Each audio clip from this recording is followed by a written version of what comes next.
بسم اللہ الرحمن الرحیم۔ السلام علیکم ورحمۃ اللہ وبرکاتہ۔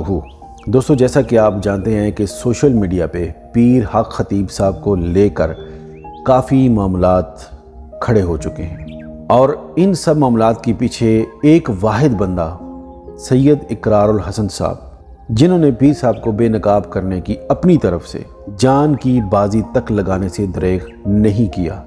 بلاوڑہ شریف آنے سے پہلے اقرار الحسن صاحب نے کافی ساری ریسرچ کی ہے پیر صاحب کے بارے میں، اور کافی سارے لوگوں کے انٹرویو بھی لیے ہیں۔ اس کے علاوہ پیر صاحب جو ٹرک پرفارم کرتے ہیں اپنے خاص مریدین کے ساتھ، وہ تمام ٹرکس اقرار الحسن صاحب نے اپنے پروگرام میں پرفارم کی ہیں، اور اس کے بعد پیر صاحب اور ان کے مریدین کی طرف سے کافی ساری دھمکیاں اور فیس کرنے پڑے، لیکن اقرار الحسن صاحب نے وعدہ کیا تھا کہ میں بلاوڑہ شریف ضرور جاؤں گا۔ جب وہ وہاں پہنچے تو پہلے تو ان کو 3-4 گھنٹے وہاں پہ انتظار کرنا پڑا کہ جب پیر صاحب سے ان کی ملاقات ہوئی تو پیر صاحب نے اقرار الحسن صاحب کو گلے لگایا، ان کا ماتھا چوما اور ان سے یہ کہا کہ میں حسین کا ماننے والا ہوں، تو جس طرح آپ نے مجھے سڑکوں پہ ذلیل کیا تو میں آپ کو معاف کرتا ہوں۔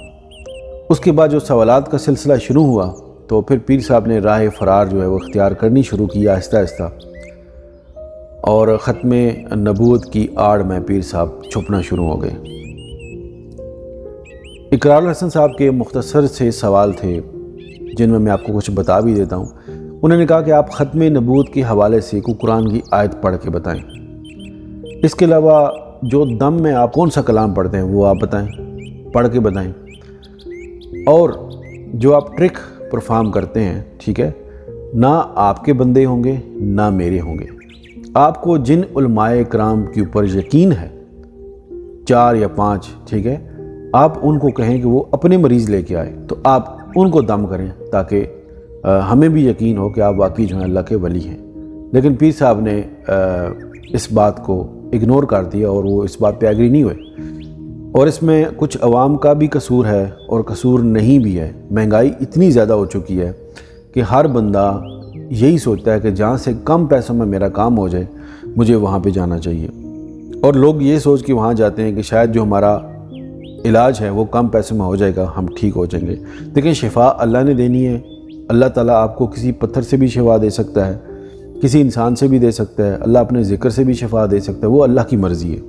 بعض دفعہ یہ ہوتا ہے کہ ہم ڈاکٹروں کے پاس جاتے ہیں، لاکھوں روپے لگا دیتے ہیں، وہاں سے ہم ٹھیک نہیں ہوتے، شفا نہیں ملتی، آپریشن بھی ناکام ہو جاتے ہیں، تو یہ اللہ کی مرضی ہے۔